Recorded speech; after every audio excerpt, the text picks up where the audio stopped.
اعوذ باللہ من الشیطان الرجیم، بسم اللہ الرحمن الرحیم۔ نالج فیکٹری کے معزز ساتھیوں، السلام علیکم۔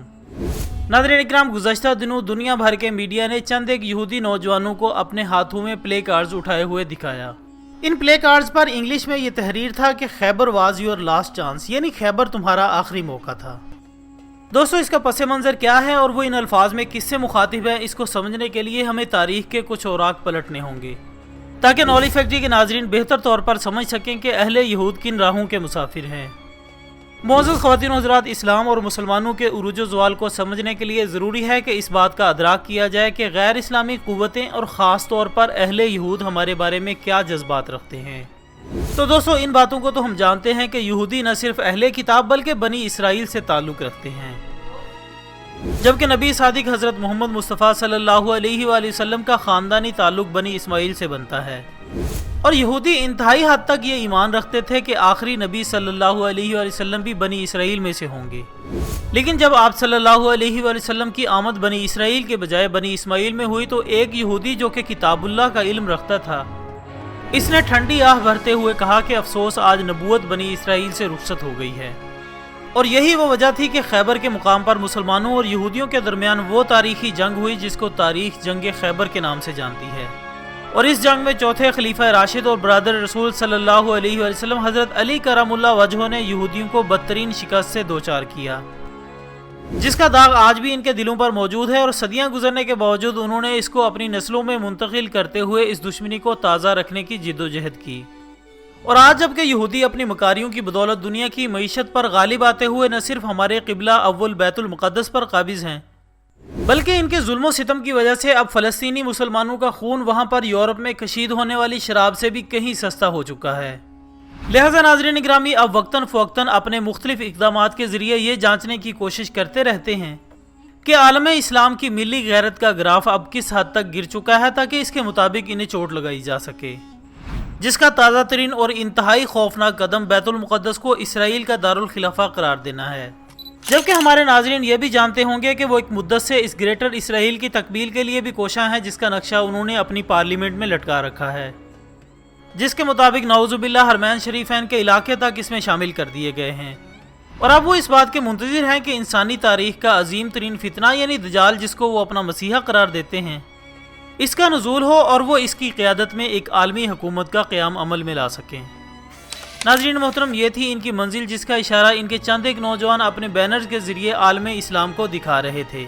کہ دیکھو، ہم نہ صرف ابھی تک خیبر کی شکست کو نہیں بھولے بلکہ اس کا بدلہ لینے کے لیے بھی تیار ہیں۔ یعنی یہودی کمیونٹی کی طرف سے مسلمانوں کو ایک قسم کی دھمکی دی جا رہی ہے کہ مسلمانوں، خیبر کی جنگ تمہاری آخری فتح تھی، خیبر تک جتنی کامیابیاں حاصل کرنی تھیں کر لیں، اب ہماری باری ہے۔ خواتین و حضرات، یاد رہے کہ یہودیوں کی یہی مغروری اور تکبر سے بھرا لب و لہجہ اس وقت بھی تھا جب خیبر کا واقعہ پیش آیا، لہٰذا اللہ تعالیٰ نے انہیں اپنے برے انجام تک پہنچایا۔ لیکن اب فرق یہ ہے کہ اس وقت مسلمان ایمان کے جذبوں سے سرشار اپنا تن من دھن اللہ کے سپرد کر چکے تھے، جبکہ آج عالم اسلام کی بے روح حکومتیں اپنے اپنے ذاتی مفادات کے تابع رہتے ہوئے اس نوشتہ دیوار کو پڑھنے اور سمجھنے کے بجائے اپنا چند روزہ اقتدار کو طول دینے کی بے وقار کوششوں میں مصروف ہیں۔ اور آج اسرائیل، جو کہ باقی عرب کے مقابلے میں ایک کھجور کی گٹلی کے برابر بھی نہیں ہے، اس نے ایک مدت سے نہ صرف قلب اسلام پر زخم لگانے کا بےہودہ عمل شروع کر رکھا ہے، بلکہ وہ دنیا بھر میں ایک معاشی اور سیاسی قوت کے طور پر اپنی پہچان رکھتے ہوئے اس دجالی نظام کے لیے راہیں ہموار کرنے میں بھی مصروف ہیں،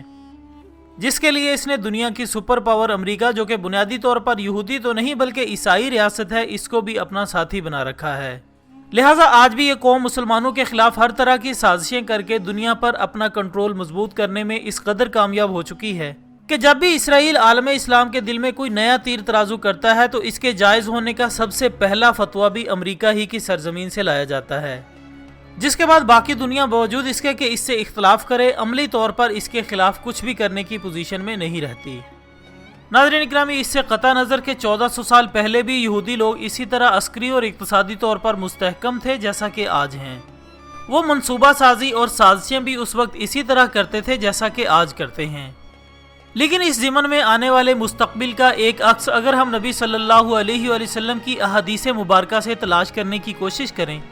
تو یہ تسکین بھی ہوتی ہے کہ اللہ تعالیٰ نے اپنی حکمت کے سبب اس دجالی نظام کا توڑ کر رکھا ہے، جو کہ آخری زمانے میں امام مہدی علیہ السلام اور بعد ازاں جناب عیسیٰ علیہ السلام کے نزول کی صورت میں سامنے آئے گا۔ یعنی کہ 1400 سال پہلے بھی یہ مغلوب ہوئے تھے اور اب بھی مغلوب ہوں گے۔ لیکن سوال یہ پیدا ہوتا ہے کہ ہم اس بارے میں محشر میں اللہ کے حضور اپنے قول و عمل کا کیا حساب دیں گے، کیونکہ 1400 سال قبل تو مسلمانوں کے ایمان، جذبات اور حالات کچھ مختلف تھے، لیکن اب بالکل اس کے برعکس ہیں۔ اس حوالے سے ہمیں اپنا جائزہ لینا ہوگا۔ اور آخر میں ہماری دعا ہے کہ اللہ تعالیٰ عالم اسلام کو ایک دفعہ پھر وہی کھوئی ہوئی روح عطا فرمائے، جس کے بارے میں ڈاکٹر علامہ محمد اقبال فرماتے ہیں،